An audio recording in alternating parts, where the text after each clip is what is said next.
Salute സ്നേഹിതരെ. 2006 മേയിൽ കേരളത്തിൽ വീണ്ടും ഒരു ഇലക്ഷൻ വന്നത് നിങ്ങൾക്ക് ഓർമ്മ കാണുമല്ലോ.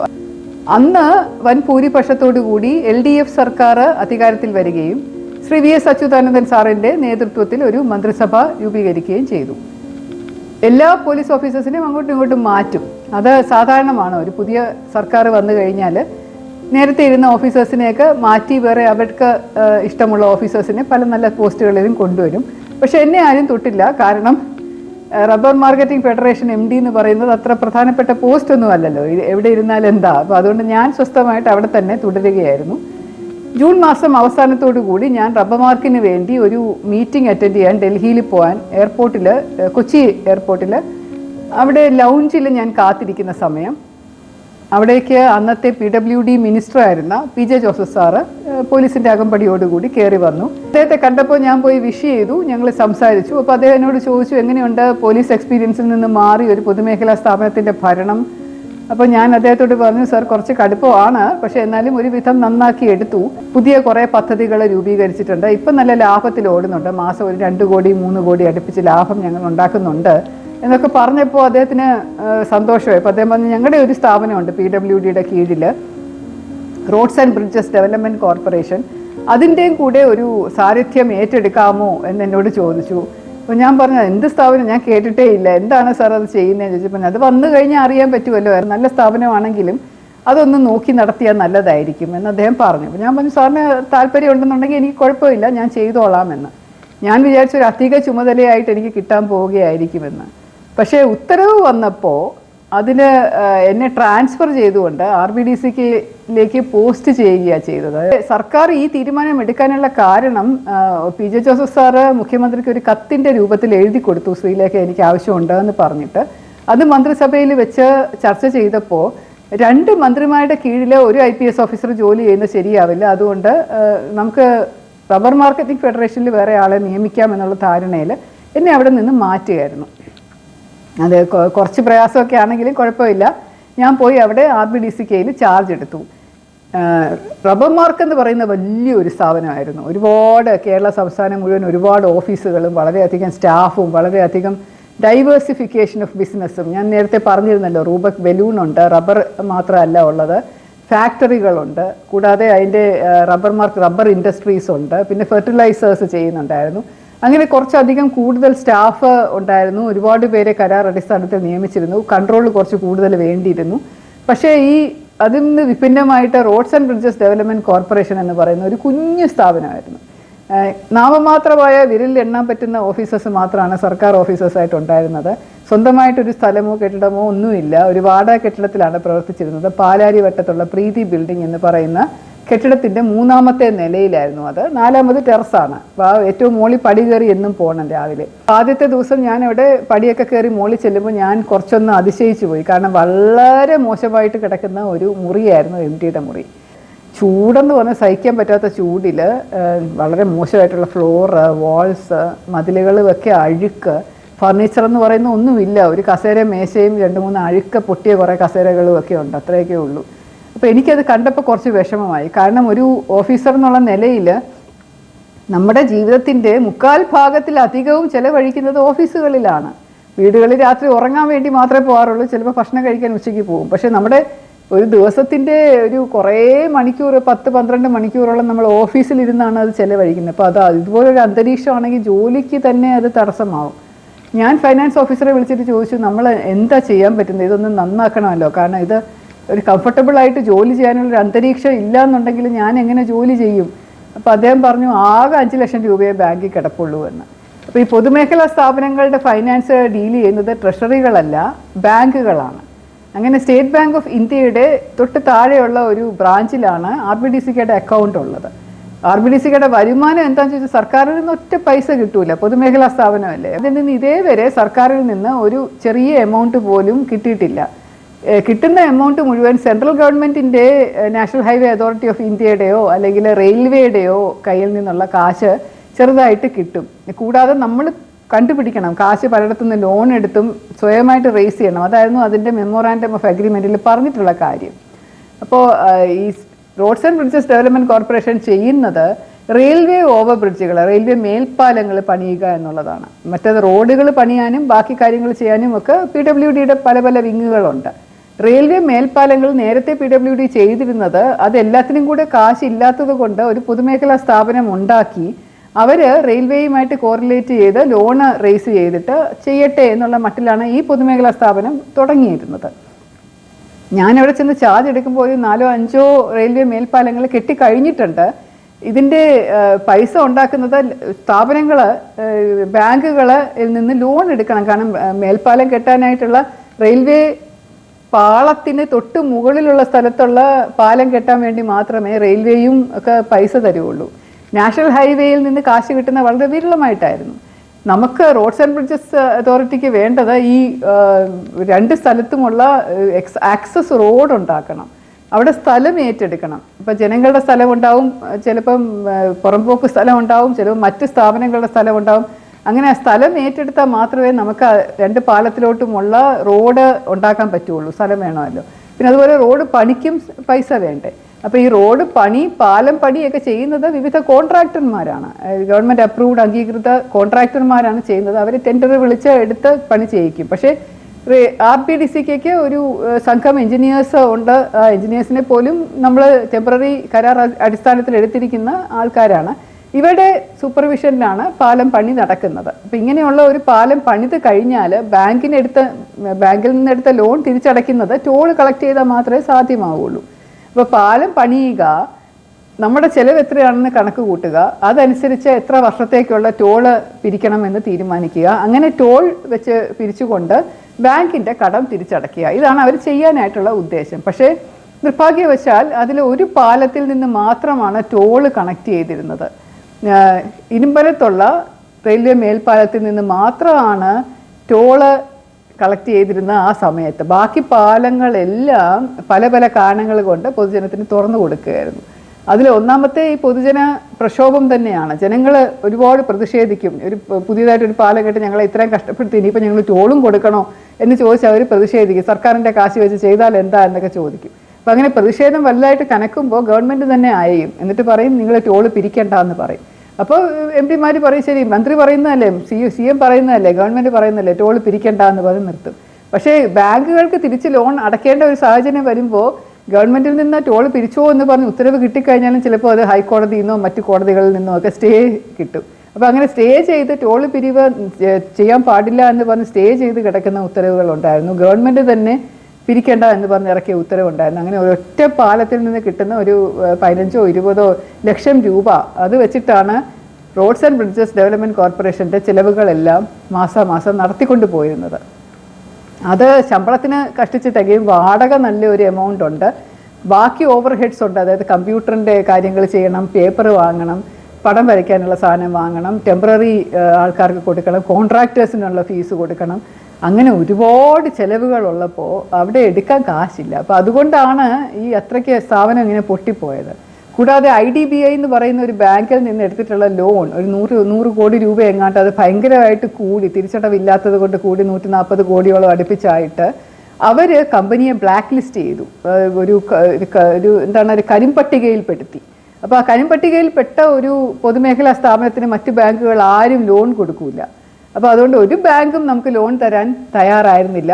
IDBI ഇടയ്ക്കിടയ്ക്ക് ഇങ്ങനെ കത്തയക്കും. അത് കോടതിയിൽ കേസ് കിടക്കുന്നുണ്ട്, ഒരു ട്രൈബ്യൂണലിൽ കേസ് കിടക്കുന്നുണ്ട്. അങ്ങനെയുള്ള ഒരു കണ്ടീഷനായിരുന്നു അത്. അപ്പോൾ അതുകൊണ്ടാണ് അതിൻ്റെ MD ആയിട്ട് ആ സമയം ചുമതല വഹിച്ചിരുന്ന VJ കുര്യൻ സാറായിരുന്നു IAS ഓഫീസർ. അദ്ദേഹത്തിൻ്റെ പ്രാഥമിക ചുമതല എന്ന് പറയുന്നത് CLMD ആയിരുന്നു. മറ്റ് 3-4 പൊതുമേഖലാ സ്ഥാപനങ്ങളും കൂടി അദ്ദേഹത്തിന് ചുമതല വഹിക്കേണ്ടതായിട്ട് വന്നു. അതിലൊന്നായിരുന്നു ഈ RBDCക്ക്. അപ്പോൾ അദ്ദേഹം വല്ലപ്പോഴും ഓഫീസിൽ വരും, ചില കാര്യങ്ങൾ നോക്കും, അല്ലെങ്കിൽ ഫയലുകൾ അദ്ദേഹത്തെ കൊണ്ട് അങ്ങോട്ട് പോയി ഒപ്പിടിപ്പിക്കും. അങ്ങനെ അദ്ദേഹം വന്ന് ഓഫീസിലൊന്നും വന്ന് ഇരിക്കാനുള്ള സമയമില്ല. ഇത് പ്രതീക്ഷിക്കാവുന്നതേ ഉള്ളൂ.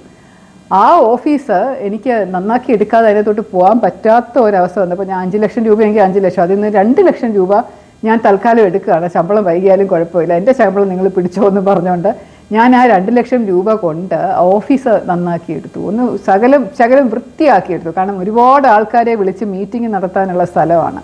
വേറെ മീറ്റിംഗ് ഹാളില്ല, കോൺഫറൻസ് ഹാളില്ല, ഒന്നുമില്ല. അപ്പോൾ അവിടെ വെച്ച് എൻ്റെ മുറി വെച്ച് തന്നെയാണ് സകലൊന്നും ചെയ്യേണ്ടത്. ഞാൻ AC വാങ്ങി ഫിറ്റ് ചെയ്തു.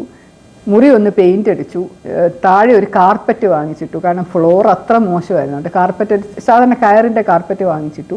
ഒരു സെറ്റി ചെറിയ തുകയ്ക്കുള്ള പക്ഷെ എന്നെ കണ്ടാൽ കൊള്ളാവുന്ന ഒരു സെറ്റി വാങ്ങിയിട്ടു. എൻ്റെ കസേര മാറ്റി, മറ്റ് കസേരകളൊക്കെ കുറച്ച് എക്സിക്യൂട്ടീവ് ചെയർസ് ആയിട്ട് മാറ്റി. അങ്ങനെ മുറി അങ്ങ് കുറേ ചെടികളൊക്കെ കൊണ്ടുവച്ച് കുറേ പ്രതിമകളും പെയിൻറ്റിങ്ങും ഒക്കെ അപ്പുറം ഇപ്പുറമൊക്കെ വെച്ചിട്ട് നന്നാക്കി എടുത്തു. അപ്പോൾ ബാത്റൂം വളരെ മോശമായിട്ട് കിടന്ന ബാത്റൂം ശകലം ഒന്ന് നീറ്റാക്കി ഇരിക്കാൻ പറ്റുന്ന രീതിയിലൊന്ന് ശരിയാക്കി എടുത്തു കഴിഞ്ഞപ്പോൾ മുറിയുടെ ഛായയെ അങ്ങ് മാറി. വാടക കെട്ടിടമാണെങ്കിൽ പോലും ഇത്രയും കാശ് ഇൻവെസ്റ്റ് ചെയ്യാതെ ഒരു ഗുണമില്ലാത്ത ഒരു അവസ്ഥയായതുകൊണ്ടാണ് അത്രയും ചെയ്യേണ്ടി വന്നത്. ബാക്കിയുള്ള 3 ലക്ഷം കൊണ്ട് ഞാനിനി ബാക്കി കാര്യങ്ങൾ ശമ്പളം കൊടുക്കുക അതും ചെയ്തോളൂ എന്ന് പറഞ്ഞിട്ട് പിന്നെ ആദ്യത്തെ പ്രാഥമികമായിട്ടുള്ള നമ്മുടെ കാര്യം എന്ന് പറഞ്ഞാൽ എങ്ങനെ കാശ് കൂടുതൽ ഉണ്ടാക്കാൻ സാധിക്കുമെന്ന് സർക്കാരിനോടും മിനിസ്റ്ററോടും ഒക്കെ പറഞ്ഞു കഴിഞ്ഞാൽ അവർ കൈമറത്തും. ഫൈനാൻസ് മിനിസ്റ്ററെയൊക്കെ പോയി ഞാൻ പല പ്രാവശ്യം കണ്ടിട്ടുണ്ട്. എന്തെങ്കിലും ധനസഹായം, ഒരു ഗ്രാൻഡോ ലോണോ എന്തെങ്കിലും ധനസഹായം തരാൻ പറ്റുമോ എന്ന് ചോദിച്ചിട്ട് ആരും തന്നിട്ടില്ല. കാരണം RBDCക്ക് പ്രവർത്തിക്കുന്ന ആ മെമ്മോറാൻഡം ഓഫ് അഗ്രിമെൻ്റ് എന്ന് പറയുന്ന അത് പ്രകാരം സർക്കാരിൽ നിന്നൊന്നും പ്രതീക്ഷിക്കേണ്ടതെന്നാണ് എഴുതിയിരിക്കുന്നത്.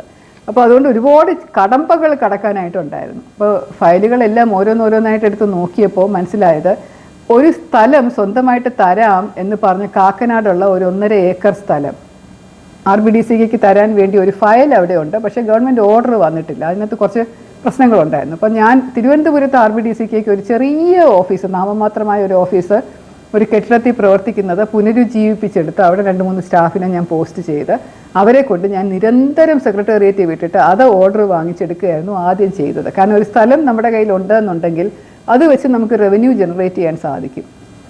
രണ്ടാമത് നമ്മൾ പണി തീർത്തിട്ടുള്ള RBDCയുടെ പാലങ്ങൾ, അതിൻ്റെ 2 വശവും അഡ്വർടൈസ്മെൻറ്റ് ബോർഡ് വെക്കാനായിട്ട് സാങ്ഷൻ കൊടുത്തു. വിവിധ കമ്പനികൾക്ക് അവർക്ക് പോള് കുത്തിവെച്ച് അഡ്വർടൈസ്മെൻറ്റ് ബോർഡുകൾ വെക്കാനായിട്ടുള്ളൊരു അനുവാദം കൊടുത്ത് അതിൽ നിന്ന് റവന്യൂ ജനറേറ്റ് ചെയ്യാനുള്ള മാസാമാസം കുറച്ച് റവന്യൂ നമുക്ക് കിട്ടാനുള്ള കാര്യം ചെയ്തു. പിന്നെ ഇരുമ്പനം ഓവർബ്രിഡ്ജിൽ നിന്ന് എങ്ങനെയാണ് പരമാവധി പൈസ കളക്ട് ചെയ്യാൻ പറ്റുന്നത് എന്ന് നോക്കി അത് ടെൻഡറിലൂടെ ഏറ്റവും കൂടുതൽ വില കോട്ട് ചെയ്ത ആൾക്ക് അത് കേൾപ്പിച്ച് കൊടുക്കുകയും അത് മാസം 25 ലക്ഷം രൂപയായി ഉയർത്താനുള്ള ഒരു ടാർഗറ്റ് ഫിക്സ് ചെയ്ത് കൊടുക്കുകയും ചെയ്തു. അപ്പോൾ അത് മാസം 25 ലക്ഷം. സാധാരണ ടോൾ നമ്മൾ തന്നെ ആൾക്കാരുടെ കളക്ട് ചെയ്ത് കഴിഞ്ഞാൽ ഇപ്പോൾ ചെയ്തിരുന്നത് കൺസ്ട്രക്ഷൻ കോർപ്പറേഷൻ എന്ന് പറഞ്ഞ കേരള സ്റ്റേറ്റ് കൺസ്ട്രക്ഷൻ കോർപ്പറേഷൻ എന്ന് പറഞ്ഞ കേരളത്തിൻ്റെ മറ്റൊരു സ്ഥാപനം ഉണ്ടായിരുന്നു, പൊതുമേഖലാ സ്ഥാപനം, PWDയുടെ കീഴിൽ തന്നെ വരുന്നതാണ്. കൊച്ചിയിലാണ് അതിൻ്റെ ഓഫീസ്. അപ്പോൾ അവിടെയുള്ള സ്റ്റാഫ് ചിലർ ജോലി ഇല്ലാതെ ഇരിക്കുകയാണ്. കാരണം കൺസ്ട്രക്ഷൻ കോർപ്പറേഷനും ഇതുപോലെ ജോലി ഇല്ലാതെ ഒരുപാട് കരാർ അടിസ്ഥാനത്തിൽ ആളുകളെ ഇറക്കി നിർത്തിയിരിക്കുന്ന ഒരു സ്ഥാപനമാണ്. അപ്പോൾ അവരിൽ കുറച്ച് പേരിരുന്നായിരുന്നു ഈ പിടിച്ചുകൊണ്ടിരുന്നത് കാശ് ടോൾ ഗേറ്റിൽ പൈസ പിരിക്കുമ്പോൾ അവർ കുറേ അവരുടെ പോക്കറ്റിലാവും, കുറച്ച് മാത്രം അവർ കണക്കിൽ എഴുതും. കാരണം അതിനൊന്നും ഒരു രേഖയില്ലല്ലോ, കമ്പ്യൂട്ടർ ജനറേറ്റഡ് ഒന്നും അല്ലല്ലോ. അപ്പോൾ അതുകൊണ്ട് അത് മാറ്റിക്കൊണ്ട് അതൊരു ടെൻഡർ വിളിച്ച് ഓപ്പൺ ടെൻഡറായിട്ട് കൊടുത്ത് ആര് ഈ ടോൾ ഗേറ്റിൽ ഇരുന്നു കൊണ്ട് ടോൾ പിരിക്കുന്നുവോ അവർ 25 ലക്ഷം രൂപയെങ്കിലും മിനിമം RBDCക്ക് അടയ്ക്കണം എന്നുള്ളൊരു കരാറിൽ അതങ്ങനെ നടപ്പിലാക്കി. പക്ഷേ ഒരുപാട് റെസിസ്റ്റൻസ് കൺസ്ട്രക്ഷൻ കോർപ്പറേഷൻ ആൾക്കാരിൽ നിന്നുണ്ടായിരുന്നു. കാരണം അവരുടെ പണിയും അഴിമതിയൊക്കെ നിന്നല്ലോ. പക്ഷേ എന്നാലും കുറച്ച് വരുമാനം കൂടി. അതുകൊണ്ട് വളരെ മോശം അവസ്ഥയിൽ കിടന്നിരുന്ന ചില പാലങ്ങൾ, റെയിൽവേ ഓവർബ്രിഡ്ജുകൾ തന്നെ, അത് ഞാൻ പോയി പരിശോധിക്കുകയും ആ പാലത്തിൻ്റെ മുഴുവനും അടിഭാഗം മൊത്തം ഇങ്ങനെ അനധികൃത പാർക്കിങ്, ചില കുടിയേറ്റക്കാർ ഈ അന്യസംസ്ഥാന തൊഴിലാളികളെ തമ്പടിച്ച് താമസിക്കുക എന്ന് പറയുന്നത് അതുപോലെയുള്ള കാര്യങ്ങളെല്ലാം ഒഴിപ്പിച്ചെടുത്തിട്ട് അത് മുഴുവനും ഒന്ന് പെയിൻ്റ് അടിച്ച് വൃത്തിയാക്കി കുറേ കരാറുകാരുടെ കാലി വീണ് അവരോട് കെഞ്ചി യാചിച്ച് പോലീസിൻ്റെ അധികാരമൊക്കെ ഉപയോഗിച്ച്, ഒരു പോലീസ് ഓഫീസർ ആയിരിക്കുമ്പോൾ നമുക്ക് പറയാമല്ലോ ഇതങ്ങനെ ചെയ്യണം, ചെയ്തില്ലെങ്കിൽ നിങ്ങൾക്ക് പ്രശ്നമാണ്, നാളെ നിങ്ങളുടെ അതൊന്നും കാണില്ല എന്നൊക്കെ പറഞ്ഞ് അങ്ങനെ അതുപോലൊരു അധികാരം ഭീഷണിയും ഒക്കെ ഉപയോഗിച്ച് ആ സ്ഥലം മുഴുവൻ വൃത്തിയാക്കിയെടുത്ത് കുറച്ച് ഷട്ടറൊക്കെ ഇട്ട് കുറേ ഗോഡൗണുകൾ പോലെ കെട്ടി. എന്നിട്ട് അത് ഞാൻ വാടകയ്ക്ക് കൊടുത്തു. അപ്പോൾ ആ വാടകയിൽ നിന്നും കുറച്ച് കാശ് ജനറേറ്റ് ചെയ്യാൻ സാധിച്ചു. പിന്നെ ചെയ്തത് കാക്കനാട്ടെ ആ സ്ഥലം ഗവൺമെൻറ് ഓർഡർ വാങ്ങാനായി പല രീതിയിലും സ്വാധീനം ചെലുത്തി അവസാനം സെക്രട്ടറി നേരിട്ടൊക്കെ പോയി കണ്ട് അത് നമ്മുടെ കയ്യിലാക്കി വാങ്ങിച്ചു. അന്ന് ശ്രീ ടോം ജോസ് സെക്രട്ടറി ആയിട്ട് കുറച്ച് നാൾ ജോലി ചെയ്തിട്ടുണ്ടായിരുന്നു. അപ്പോൾ അദ്ദേഹത്തിൻ്റെ അടുത്ത് ഇടയ്ക്കിടയ്ക്ക് പോയി കാണുവാൻ അങ്ങനെ ചെയ്തിട്ടുണ്ട്. MDക്ക് ഒരു കാറില്ല. ആ കാറിന് പകരം ഒരു ബൊളറോ ജീപ്പായിരുന്നു അന്നുണ്ടായിരുന്നത്. ഒരു വല്ലാത്തൊരു ജീപ്പ്, AC വർക്ക് ചെയ്യത്തില്ല, ഇടയ്ക്കിടയ്ക്ക് നിന്ന് പോവും. ഒരു യാത്രയ്ക്കൊക്കെ ട്രിവാൻഡ്രത്ത് പോയി കഴിഞ്ഞാൽ അത് മോശമായിട്ട് പോകും. അപ്പോൾ ഒരു ASP ആയിട്ടിരിക്കുമ്പോൾ ഉപയോഗിക്കുന്ന തരത്തിലുള്ളൊരു ജീപ്പാണ് MDയുടെ ഒഫീഷ്യലായിട്ടുള്ള ഒരു വാഹനം എന്ന് പറയുന്നത്. പിന്നെ ഒരു രണ്ടാമതൊരു കാർ, ഒരു അംബാസഡർ കാറുള്ളത് അതിലും പഴയത്. അപ്പോൾ അത് GMO ആരോ യൂസ് ചെയ്തിരുന്നു. അപ്പോൾ അങ്ങനെ എന്തെങ്കിലും ഒരു ആവശ്യത്തിന് യാത്ര ചെയ്യാനുള്ള വലിയ ബുദ്ധിമുട്ടും ആ സമയം നമ്മൾ നേരിടേണ്ടി വന്നു. അപ്പോൾ അതുപോലെയുള്ള പ്രശ്നം പോട്ടെ, അത് സാരമില്ല, കാറിൻ്റെ പ്രശ്നമല്ലേ എന്ന് വിചാരിച്ചിട്ട് പിന്നെ ഡ്രൈവർമാരും ഒക്കെ ഇങ്ങനെ കരാർ അടിസ്ഥാനത്തിലായിരുന്നു അവിടെ ജോലി ചെയ്തിരുന്നത്. ആകപ്പാടെ ഒന്ന് മങ്ങിക്കിടന്നിരുന്നതിനെ ഒന്ന് ഉഷാറാക്കി എടുക്കാൻ വേണ്ടിയിട്ട് ഞാൻ വീണ്ടും ഇങ്ങനെ വെൽഫെയർ ആക്ടിവിറ്റീസ് തുടങ്ങി. അതായത് ഓണം വരുമ്പോൾ സദ്യ ഉണ്ടാക്കാം, നമുക്ക് എല്ലാവരും കൂടെ പിരിച്ചെടുത്ത് ഒരു സെൻഡ് ഓഫ് നടത്താം, നമുക്ക് വിഷുവിൻ്റെ അന്ന് സെലിബ്രേറ്റ് ചെയ്യാം, ദീപാവലി പടക്കം പൊട്ടിക്കാം എന്നൊക്കെ പറഞ്ഞ് നമ്മളിങ്ങനെ എല്ലാവരെയും പ്രചോദനം ഉൾക്കൊണ്ട് അത് വീണ്ടും ഒരു ഉത്സവ പ്രതീതിയിലോട്ട് കൊണ്ടുവരാനായിട്ട് ഉള്ള സ്റ്റാഫിനെയൊക്കെ കൊണ്ടൊന്ന് ചെയ്യുമ്പോൾ അവരെല്ലാവരും തമ്മിലൊരു ഐക്യം വരുമല്ലോ. അപ്പോൾ കാക്കനാട്ടെ സ്ഥലവും കൂടി അവസാനം നമ്മുടെ കയ്യിൽ വന്നപ്പോൾ അവിടെ ഞാൻ പോയി പരിശോധിച്ചപ്പോൾ അതും വളരെ പരിതാപാവസ്ഥയിലായിരുന്നു. ഒരുപാട് കയ്യേറ്റങ്ങളുണ്ടായിരുന്നു. അതിൻ്റെ ചുറ്റും ഇങ്ങനെ കുറേ പെട്ടിക്കടകളുണ്ടായിരുന്നു, കാട് പിടിച്ച് കിടക്കുന്നു. കൂടാതെ അതിൻ്റെ ഒരു വശത്തായിരുന്നു ഡ്രൈവിംഗ് ലൈസൻസിൻ്റെ ടെസ്റ്റ് നടത്തിക്കൊണ്ടിരുന്നത് മോട്ടോർ വെഹിക്കിൾ ഡിപ്പാർട്ട്മെൻറ്റ്. അവരുടെ ടെസ്റ്റിംഗ് ഗ്രൗണ്ടായിട്ട് യൂസ് ചെയ്തുകൊണ്ടിരിക്കുകയായിരുന്നു. അതിപ്പോൾ ഞാൻ പറഞ്ഞു നമ്മുടെ ഗ്രൗണ്ടിനകത്ത് അവർ ടെസ്റ്റിംഗ് ചെയ്തോട്ടെ വേണമെന്നുണ്ടെങ്കിൽ, പക്ഷെ നമുക്ക് വാടക തരട്ടെ. മോട്ടോർ വെഹിക്കിൾ ഡിപ്പാർട്ട്മെൻറ്റ് എന്ന് പറയുന്നത് നല്ല ധനമുള്ള ഒരുപാട് പൈസ ഉണ്ടാക്കുന്ന സ്ഥാപനമാണല്ലോ. അപ്പോൾ അതുകൊണ്ട് അവർ വാടക തന്നുകൊണ്ട് അത് ഡ്രൈവിംഗ് ഗ്രൗണ്ടായിട്ട് പ്രവർത്തിച്ചോട്ടെ, ബാക്കി നമുക്കത് മുഴുവൻ ബാക്കി ആൾക്കാരെയൊക്കെ ഒഴിപ്പിച്ചുകൊണ്ട് വേലി കെട്ടി അടയ്ക്കാമെന്ന് പറഞ്ഞ് അങ്ങനെ ഞങ്ങൾ കാടൊക്കെ വെട്ടിത്തെളിച്ച് സ്ഥലം മുഴുവനും വേലി കെട്ടി അടച്ച ശേഷം ഞാൻ അവിടെയും അഡ്വർടൈസ്മെൻറ്റ് ബോർഡുകൾ, വലിയ വലിയ ബോർഡുകൾ വെക്കാനായിട്ട് സ്ഥാപനങ്ങൾക്ക് കൊടുത്തു. അങ്ങനെ കുറേ പൈസ അങ്ങനെ വരാൻ തുടങ്ങി. പിന്നീടുള്ള പ്രക്രിയ എന്ന് പറയുന്നത് ചലഞ്ചിങ് ആയിരുന്നു. ഒന്നാമത്തെ, കോടതികളിൽ പോയിട്ട് ഒരു വക്കീലിനെ, നല്ലൊരു വക്കീൽ, സ്റ്റാൻഡിംഗ് കൗൺസിൽ എന്ന് പറയുന്നത് RBDCക്ക് ഇല്ല. അതുകൊണ്ട് നല്ലൊരു വക്കീലിനെ കണ്ടുപിടിച്ചുകൊണ്ട് കോടതികളിൽ സ്റ്റേയിൽ കിടക്കുന്ന കേസുകൾ പിൻവലിപ്പിച്ചുകൊണ്ട് നമ്മൾ ആ പാലങ്ങളിൽ, കെട്ടിയ പാലങ്ങളിലുള്ള ടോൾ പിരിവ് വീണ്ടും പുനരാരംഭിക്കണം. അപ്പോൾ അത് വലിയ ഇമ്പോർട്ടൻ്റ് ആയിരുന്നു. അതിൽ നിന്ന് വരുമാനം കിട്ടിയാൽ മാത്രമേ നമുക്ക് ബാക്കി മുടങ്ങിക്കിടക്കുന്ന പണി ചെയ്യാൻ സാധിക്കുകയുള്ളൂ. പല കോൺട്രാക്ടേഴ്സിനും കാശ് കൊടുക്കാനുള്ളത് കൊണ്ട് അവർ പിണങ്ങി നിൽക്കുകയായിരുന്നു. അതുകൊണ്ട് അവരെ സ്വാധീനിച്ച് അവരെ കൊണ്ട് ചെയ്യിക്കണം എന്നുള്ള വേറൊരു വലിയ കർമ്മം കിടക്കുന്നു. പിന്നെ IDBI ബാങ്കുമായിട്ട് അവർക്ക് 140ഓളം കോടിയുടെ ഡ്യൂസ് ഉണ്ട്, ലോൺ ഡ്യൂ ഉള്ളത് കൊണ്ട് കരിമ്പട്ടികയിൽ നിന്ന് എടുത്ത് കളയാനായിട്ട് ഒരു ലോൺ റീപേയ്മെൻറ്റ് സ്കീം ഒന്ന് മാറ്റി കിട്ടണം. നമുക്കൊരു 5 വർഷത്തേക്കോ ഒരു 6 വർഷത്തേക്കോ ഒക്കെ ഒരു എക്സ്റ്റൻഷൻ കിട്ടിക്കഴിഞ്ഞാൽ, പതുക്കെ അടയ്ക്കാം എന്നുള്ള ഒരു എക്സ്റ്റൻഷൻ അഗ്രിമെൻറ്റ് സൈൻ ചെയ്ത് കഴിഞ്ഞാൽ അവരത് അനുവദിച്ചാൽ നമുക്ക് കരിമ്പട്ടികയിൽ നിന്ന് മാറി കിട്ടും. അപ്പോൾ കിട്ടിക്കഴിഞ്ഞാൽ ബാക്കി ബാങ്കുകളിൽ നിന്ന് ലോണിന് നമുക്ക് അപേക്ഷിക്കാമല്ലോ. വെളിയിലുള്ള വേൾഡ് ബാങ്ക്, ADB എന്നൊക്കെ പറയുന്ന ബാങ്കുകളും ചിലപ്പോൾ പൈസ തന്നേക്കും നമ്മൾ നല്ല പ്രോജക്റ്റ് റിപ്പോർട്ട് കൊടുത്തു കഴിഞ്ഞാൽ. പക്ഷേ ഈ ആദ്യത്തെ ഈ കരിമ്പട്ടികയിൽ നിന്നുള്ളത് മാറ്റണം.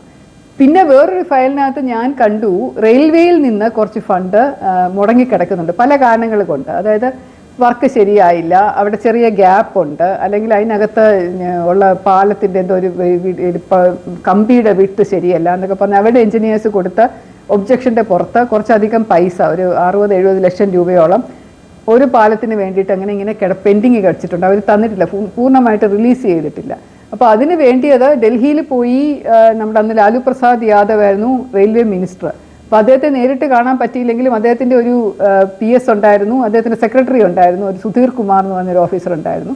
അദ്ദേഹം ഒരു IAS ഓഫീസറാണ്, എൻ്റെ ഒരു ബാച്ച് ജൂനിയറാണ്, കുറച്ച് തലക്കനൊക്കെയുള്ള ഓഫീസറാണെങ്കിൽ പോലും ഞാൻ പല പ്രാവശ്യം പോയി സുധീറിനോട് സംസാരിച്ച് കെഞ്ചി യാചിച്ച് കാലി വീണ് കേണ് കുറേ ഫയലുകളിൽ ഓർഡർ വാങ്ങിച്ചിട്ടുണ്ട്. കൂടാതെ DGM സദേൺ സോൺ ഉണ്ട് റെയിൽവേയുടെ, അദ്ദേഹം ഹോർമിസ് തരകൻ സാറിൻ്റെ ബ്രദറായിരുന്നു, തോമസ് വർഗീസ് സാറ്. അപ്പോൾ അദ്ദേഹത്തിൻ്റെ അടുത്തും പോയിരുന്ന് ഞാൻ കുറേ നേരം സംസാരിച്ച് അദ്ദേഹത്തിനെയും ഇതുപോലെ മണിയടിച്ച് കാലി വീണ് അദ്ദേഹത്തിൻ്റെ കെഞ്ചി യാചിച്ച, സാർ ദീപാവലി വരികയാണ്, സാർ ഓണം വരികയാണ്, സാർ ക്രിസ്മസ് വരികയാണ്, ആളുകൾക്ക് ശമ്പളം കൊടുത്തില്ലെങ്കിൽ എങ്ങനെ ശരിയാവും എന്നൊക്കെ പറഞ്ഞ് അങ്ങനെ പൈസ റിലീസ് ചെയ്യിച്ചു. അപ്പോൾ കെട്ടിക്കിടന്ന റെയിൽവേ തരാനുള്ള സകല പൈസയും റിലീസ് ചെയ്ത് കിട്ടിയെന്ന് മാത്രമല്ല, പുതിയ റെയിൽവേ പാലങ്ങളുടെ പണി ബ്ലോക്ക് ചെയ്ത് വെച്ചിരുന്നു. നിങ്ങളുടെ വർക്ക് സബ്സ്റ്റാൻഡേർഡ് ആയതുകൊണ്ട് ഇനിയും തരുന്നില്ല എന്ന് പറഞ്ഞു. അതൊക്കെ ഞാൻ റിലീസ് ചെയ്ത് പുതിയ ഒരു 7 പാലങ്ങൾ കെട്ടാനുള്ള അനുമതി അവിടെ നിന്ന് വാങ്ങിക്കുകയും ചെയ്തു. അതൊക്കെ വലിയൊരു സെലിബ്രേഷൻ്റെ ഓരോ പ്രാവശ്യം ഓരോ ഓർഡർ വരുമ്പോഴും ഞങ്ങൾ ഇന്ന് ആഘോഷിക്കുമായിരുന്നു ചിരിച്ചുകൊണ്ട്. ചായ കുടിക്കാം, ലഡ്ഡു വാങ്ങിക്കാം എന്നൊക്കെ പറഞ്ഞ് ഓഫീസിലിരുന്നുകൊണ്ട് എല്ലാവരുമായി സെലിബ്രേറ്റ് ചെയ്തിരുന്ന കാര്യങ്ങളായിരുന്നു. കേരളത്തിൽ പിന്നെ വേറൊരു സ്ഥാപനമുണ്ട്, റോഡ് ഫണ്ട് ബോർഡ് എന്ന് പറഞ്ഞിട്ട്. അതും പുതിയ സ്ഥാപനമാണ്. അതായത് നമ്മുടെ റോഡുകളിൽ ഓടുന്ന ഓരോ വണ്ടിക്കും ഓരോ കിലോമീറ്ററിന് നിശ്ചിത തുക വെച്ച് പെട്രോളിയം കമ്പനി കേന്ദ്ര സർക്കാരിന് കൊടുക്കും, എല്ലാ വർഷവും കൊടുക്കും. അത് നല്ല എമൗണ്ടാണ്, 110 കോടിയൊക്കെ വരും ഒരു വർഷം. അത്രയ്ക്ക് വാഹനങ്ങളുടെ പെരുപ്പമുണ്ടല്ലോ. അപ്പോൾ റോഡിൻ്റെ 1 കിലോമീറ്ററിന് ഓരോ വാഹനത്തിൽ നിന്ന് ഇത്രയും തുക എന്ന് പറയുന്ന പെട്രോളിയം കമ്പനി കൊടുക്കുമ്പോൾ കേന്ദ്ര സർക്കാർ അതിൻ്റെ ഒരു വിഹിതം നമ്മുടെ സംസ്ഥാന സർക്കാരുകളിലേക്ക് കൊടുക്കും. അപ്പം അങ്ങനെ കേരളത്തിൽ ഒരു 80 കോടി രൂപ ഓരോ വർഷവും 80-70 ഡിപ്പെൻഡിങ് കോടി രൂപ ഇങ്ങനെ കിട്ടുന്നുണ്ട്. ആ പൈസ മുഴുവനും എങ്ങോട്ട് പോകണു എന്ന് അറിയാത്തത് കൊണ്ട് റോഡ് ഫണ്ട് ബോർഡ് എന്ന് പറഞ്ഞൊരു പുതിയ ഓർഗനൈസേഷൻ തുടങ്ങി അവരത് ഡീൽ ചെയ്യട്ടെ എന്ന് പറഞ്ഞാണ് ഈ കേരള റോഡ് ഫണ്ട് ബോർഡ് എന്ന് പറഞ്ഞൊരു ബോർഡ് തുടങ്ങിയതും. മസ്കറ്റ് ഹോട്ടലിൻ്റെ ഒരു സ്ഥലത്ത് ആയിരുന്നു അവരുടെ ഒരു ഓഫീസ്, പുതിയതായിരുന്നു. അപ്പോൾ അവിടെ ഓഫീസ് തുടങ്ങിയിരുന്നു. ഒരു റിട്ടയർഡ് IAS ഓഫീസർ തന്നെ അതിനെ ചാർജ് ഏൽപ്പിക്കുകയായിരുന്നു. ചെറിയ കുറച്ച് സ്റ്റാഫൊക്കെ അവിടെ ഉണ്ടായിരുന്നു. അവിടെ ഞാൻ പോയി ഒരു പ്രപ്പോസൽ കൊടുത്ത് വളരെ ഡീറ്റെയിൽഡ് ആയിട്ട് ബൃഹത്തായിട്ടൊരു പ്രപ്പോസൽ കൊടുത്തിട്ട് ഞാനൊരു ലോണിന് അപേക്ഷിച്ചു. കാരണം മറ്റ് ബാങ്കുകളൊന്നും ലോൺ തരില്ലല്ലോ. അപ്പോൾ ഇതുകൊണ്ട് അദ്ദേഹത്തിനോട് ഒരു ലോണിനോട് ചോദിച്ച് അദ്ദേഹത്തിൻ്റെ അതുപോലെ വീണ്ടും കാലിൽ വീണ് കെഞ്ചി യാചിച്ച് 9 കോടി രൂപയുടെ 9 crore rupees-ൻ്റെ ഒരു ലോൺ ഞാൻ അവിടെ നിന്ന് വാങ്ങിച്ചെടുത്തു. അതിനൊരു കണ്ടീഷൻ ഉണ്ടായിരുന്നു, 8% പലിശ കൊടുക്കണം എന്നുള്ളൊരു കണ്ടീഷൻ ഉണ്ടായിരുന്നു. ഞാൻ പറഞ്ഞു സാരമില്ല, ബാങ്കുകളാണെങ്കിലും നമ്മൾ പലിശ കൊടുക്കണമല്ലോ. 8% പലിശ എന്ന് പറയുന്നത് എൻ്റെ കണക്ക് കൂട്ടൽ ഇതും PWDയുടെ കീഴിൽ തന്നെ ഉള്ള ഒരു റോഡ് ഫണ്ട് ബോർഡ് ആയതുകൊണ്ട് 2-3 മാസത്തെ പലിശയിൽ കുറച്ച് പ്രശ്നങ്ങളൊക്കെ വന്നു കഴിഞ്ഞാലും മന്ത്രിയോടൊക്കെ പറഞ്ഞ് നമുക്ക് പിടിച്ചു നിൽക്കാം എന്നുള്ളൊരു ധാരണയിൽ പിന്നെ പതിയെ നമുക്ക് ആ പലിശയൊക്കെ എഴുതി തള്ളി പൈസ പ്രാഥമികമായിട്ട് എടുത്ത 9 കോടി മാത്രം അടച്ചാൽ മതി എന്നൊക്കെയുള്ളൊരു ധാരണ എൻ്റെ മനസ്സിൽ കൂടെ ഉണ്ടായിരുന്നു. പക്ഷെ എന്തായാലും ആ പൈസ കിട്ടിയത് വലിയ കാര്യമായി മാറി. അപ്പം അങ്ങനെ പെട്ടെന്ന് സ്റ്റേറ്റ് ബാങ്ക് ഓഫ് ഇന്ത്യയിൽ ഒരു 10-40 കോടി രൂപയോളം അങ്ങ് ടപ്പെന്നങ്ങ് വന്നു. അപ്പോൾ ഈ രൂപ അവിടെ കിടക്കുമ്പോൾ ബാങ്കിൽ നിന്ന് ആൾക്കാർ വന്ന് എൻ്റെ അടുത്ത് പറയും, മാഡം അത് അങ്ങനെ ചെയ്യുക, ഇങ്ങനെ ചെയ്യുക, ഫിക്സ്ഡ് ഡെപ്പോസിറ്റ് ഇടുക, ഇത് ക്യാഷായിട്ട് ലിക്വിഡ് ക്യാഷായിട്ട് ഇടുക. പക്ഷെ നമുക്ക് ലിക്വിഡ് ക്യാഷ് ആവശ്യമുണ്ട്. കാരണം ഒരു 9 പാലങ്ങളുടെ പണി നടക്കുന്നു, കോൺട്രാക്ടേഴ്സിൻ്റെ ഡ്യൂസ് കൊടുത്ത് തീർക്കാനുള്ളത് കൊടുക്കണം. അപ്പോൾ അതൊരു ഡെയിലി ബേസിസിൽ ഫണ്ട് ആവശ്യമുണ്ടെങ്കിൽ ഞാൻ വിചാരിച്ചു എങ്ങനെയാണ് ഈ കിടക്കുന്ന ഡെഡ് അസറ്റിൽ നിന്ന് എങ്ങനെയെങ്കിലും കൂടുതൽ പൈസ എടുക്കാൻ പറ്റുമോ എന്ന് ആലോചിച്ച് RBDCKയിൽ 3 വർഷത്തിൽ കൂടുതൽ ഞാൻ ഇരുന്നു. അപ്പോൾ അതുകൊണ്ട് ഇനിയും പറയാൻ ഏറെ കാര്യങ്ങളുണ്ട്. അതൊക്കെ ഞാൻ അടുത്ത എപ്പിസോഡിൽ നിങ്ങളുമായി പങ്കുവയ്ക്കാം. സസ്നേഹം, ശ്രീലേഖ.